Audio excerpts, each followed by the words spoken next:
With less than 3 weeks until the release of Pokémon Sun and Moon, it's hard to believe that more info is still being revealed. And yet, this latest trailer showed off a ton. There's the starters' final evolutions, new Pokémon, and the battle tree. So it's time to call forth the old analysis machine once again to see what secrets and hidden details it can find. Let's see what else we can learn. We begin with a new Pokémon, and first up is Rowlet's final evolution, Decidueye. A dual grass and ghost type, it is incredibly fast and super accurate with its arrow quills, able to pierce targets from half a mile away. Because of this, it likes to act cool, but it can become quite flustered if surprised. Decidueye also has a signature move, Spirit Shackle, which prevents opponents from switching out. Now this sounds exactly like Mean Look, but the difference is that this physical ghost move actually damages opponents. In a cool touch, Decidueye uses the leaf strings on its hood as a bowstring, allowing it to fire its quills at any time. But the leaf strings also affect its hood, as we can see during Pokemon Refresh. Pulling on them tightens the hood around its face. Before we move on from Decidueye, many people were surprised to see it become a grass and ghost type rather than keeping grass and flying. There's actually two different reasons for this. Zero Gravity GA on Twitter pointed out that Decidueye is based on the stilt owl, an extinct species that was native to Hawaii, so it's literally a ghost version of that. But Hexed with Luck on Twitter also shared that the Indonesian words for bird and ghost are combined for the word owl, so the typing actually makes a lot of sense. Next is Litten's final evolution, Incineroar, which is a fire and dark type. The fire at its hips is actually bursting forth from its navel and waist, creating the appearance of a belt. Known as the heel Pokemon, which is named after bad guys from professional wrestling, Incineroar really does act the part. During battle, it cares little if the opposing trainer gets caught in its moves, causing many to dislike it. But Incineroar feeds off the energy of crowds to the point where it can either be pumped up during a good one, or battle shoddily if the crowd isn't into it. Yet while it acts indifferent on the outside, it loves the praise of young children and Pokemon. Incineroar's signature move is the Darkest Lariat, a physical dark type attack that ignores any stat changes its opponent might have. The most curious thing about Incineroar, though, is where its Pokemon Refresh screen is taking place. That's clearly the Battle Royal stage. We doubt Refresh can be used between matches, so the area may default to this location when using Refresh in the Battle Royal building on Akala Island. It likely also means that players can fight Battle Royals against AI opponents, not just their friends. And then we have Popplio in its final evolution, Primarina, a water and fairy type Pokemon. When it dances, bubbles form all around it that Primarina can then control with the sound waves from its voice. This means it needs to take special care of its throat, or else it'll be left vulnerable. Even the slightest variation to its songs can change how the bubbles move, allowing it to trick opponents into chain reactions of exploding bubbles. Primarina also has a signature move, Sparkling Aria, a special water attack that has the side effect of healing burns. The power from it seems so great in the trailer that its braids temporarily become undone during the attack, though they do immediately return to normal afterward. But there was more than just the starter evolutions. The rest of the Guardian Deity Pokémon were revealed as well. The first is Taboo Lele, the guardian of Akala Island and a dual psychic fairy type. According to legend, Taboo Lele once brought an end to a war between islands by scattering its scales and soothing the tired warriors. These same scales can be just as beneficial today, providing stimulation to people or healing their illnesses or injuries. But if too many scales build up on a single body, it can be quite dangerous. Despite this, Taboo Lele doesn't seem to care if it helps or hurts people in Pokemon. It simply enjoys spreading the scales. Its battle strategy is to prioritize not losing, usually with the use of status conditions rather than outright defeating an opponent.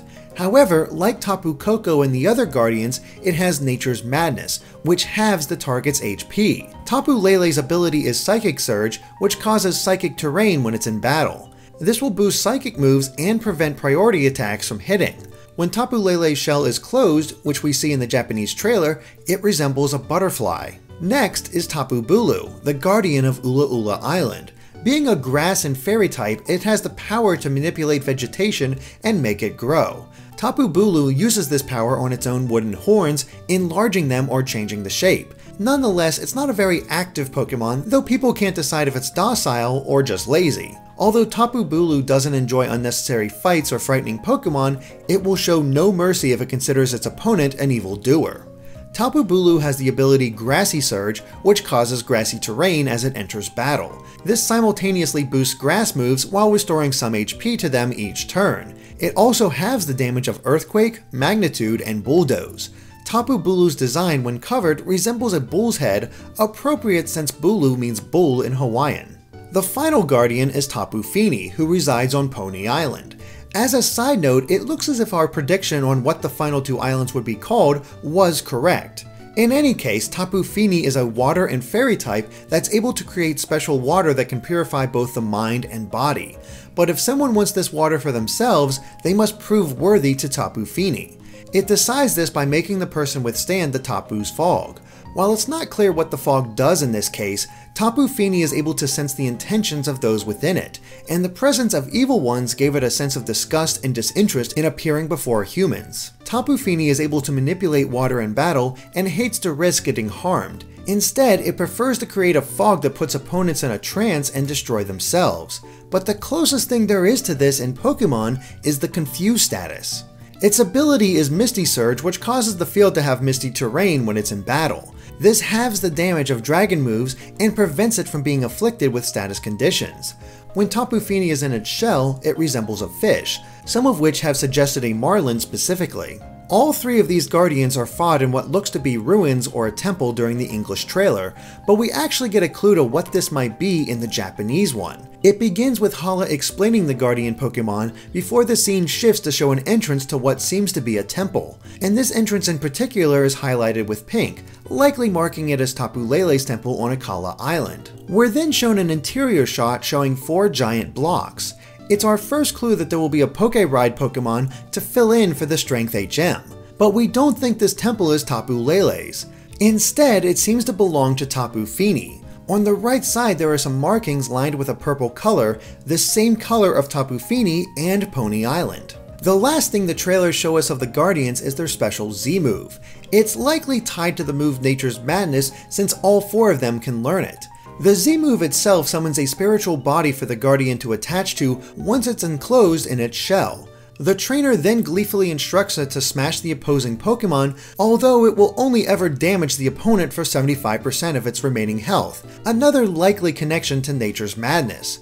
It is interesting though that the male and female trainers have slightly different poses for the start of the Z move, as we can see in the Japanese trailer, though we don't think it means anything. The trailers also provided the first official look at Alolan Persian, which remains a pure Dark type. It can have either the Technician ability like Meowth or Fur Coat, which halves damage from physical moves. Despite only being slightly bigger than normal, Alolan Persian's round face is a symbol of the rich in Alola, as well as being considered quite beautiful. It has a high opinion of itself, which makes it feel superior to its trainer, and though it puts on a refined act, Persian often uses underhanded tactics in battle.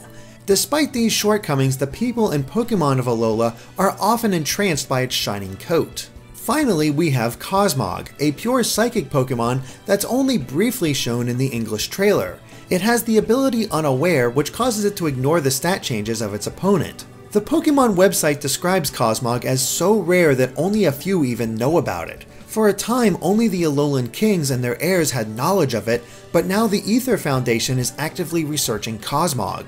Unfortunately, Cosmog is a very naive and trusting Pokemon. If treated with any kindness, it will immediately like that person or Pokemon, which often leads it into danger. And Cosmog is so lightweight that the blowing wind could send it flying, though it's able to grow by absorbing light. This is obviously a mysterious Pokemon, and the Japanese trailer actively shows that. In one scene, the trainer is talking with Lily, and she describes its rarity and how it came from far away. So she's actually aware of this Pokemon. And that makes sense considering Cosmog was the one hiding in her bag during the gameplay demonstration at E3. This is all but proven in another scene where the trainer protects Cosmog from attacking Spearow, a scene that we experienced firsthand in our preview time with Sun and Moon. But what's strange is how Cosmog is described as extremely trusting, yet something seems to frighten it in this scene. Who's in the foreground that upsets it so much, yet doesn't seem to bother the trainer? And based on the surrounding buildings, we believe this takes place in the port city of Akala Island. Unfortunately, we can't really even take a guess to who this is. There's just not enough evidence. Though the background of Cosmog and its connection to the Alolan royal family is intriguing. We've seen this old royalty mentioned several times, but now we wonder if there's a reason Lele has Cosmog. Maybe she's a descendant of the royal family, which might explain why the Aether Foundation is aware of it if Lele and Lusamine are sisters. And could the Aether Foundation's research into Cosmog mean it has some kind of connection to the Ultra Beasts? For now, these are just aimless connections, but the possibilities are definitely there. Now, the next thing shown in the trailer is the Pokemon League, and how it's being constructed in Alola. But we've already dived into this portion in a separate theory video. If you haven't watched it yet, be sure to, as we look into the possibility that gyms actually will appear in Alola. At the very least, we know the ultimate goal is to become the champion, as that's how players are granted access to the new battle tree in the post-game. At first, we thought the battle tree may be located on this far-off island east of Akala Island, but it didn't match. And that's because the battle tree is the super obvious huge tree on Pony Island. The leaves behind Cynthia match the kind of leaves we see on the map. Before we dive into the battle tree though, we wanted to return to that island. We believe that this tree is the same one from Isle of Beans in the Poképelago, the mode introduced in a previous trailer. It's actually a cool touch to see this special place represented on the map. The battle tree is functionally similar to battle towers and the like from previous generations. Outside the battle tree, which also helps confirm that it's on Pony Island, we can see a laptop next to an attendant that will allow you to change your Pokemon. On the left is a desk with 3 more attendants where players will likely choose their battle style and exchange battle points for prizes. But there are some new options. When talking to the lady at the front, the options include challenge, a description, change the music, and quit. It's that third option that has us interested. While we don't see the full scope of the song selection, being able to change the music you listen to as you battle will help keep things fresh. And if this option takes a cue from Sonic Generations, we could be looking at music from across the series, perhaps even some new remixes. In the battle tree, we see that trainers are all limited to 3 Pokemon each, and this rule applies to Cynthia and Wally as well. Wally's Keystone for Mega Evolution can clearly be seen, and he's using his Gallade from the Omega Ruby and Alpha Sapphire games, meaning his team is likely based on that lineup. However, we can't find any sign of a Keystone on Cynthia. That doesn't mean it's not there, but her Garchomp could become a lot more dangerous. The Japanese trailer also shows an options menu when facing Cynthia, who is round 31. They include Continue, Interrupt, which likely means stopping, Record, and Scout. Considering the trailer shows the Scout option, it seems the player defeated Cynthia. The Scout option provides a little background on the trainer while also recruiting them to fight alongside you in double battles.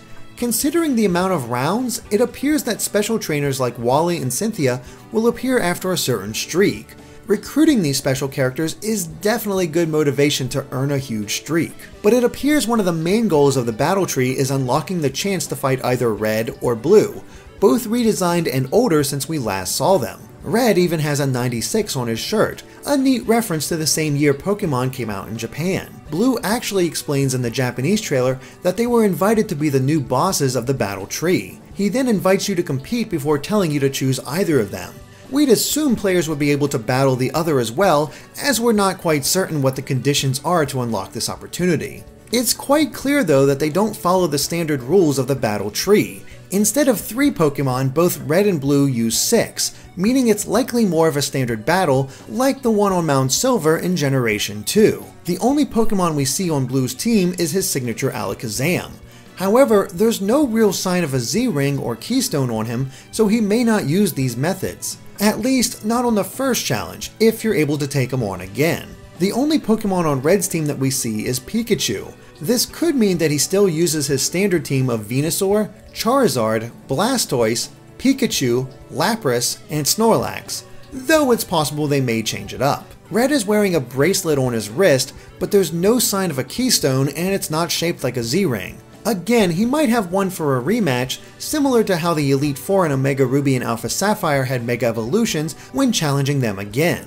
But that's everything we could find in the final Starter Evolutions trailer. Some big surprises were shown, though we don't know if Sun and Moon has shared all of its secrets yet. What else could be revealed in the time leading up to the release? We'll just have to wait and see. Of course, let us know if we missed anything in the comments. Thanks for watching, and be sure to subscribe to Game Explained for more on Pokemon and other things gaming.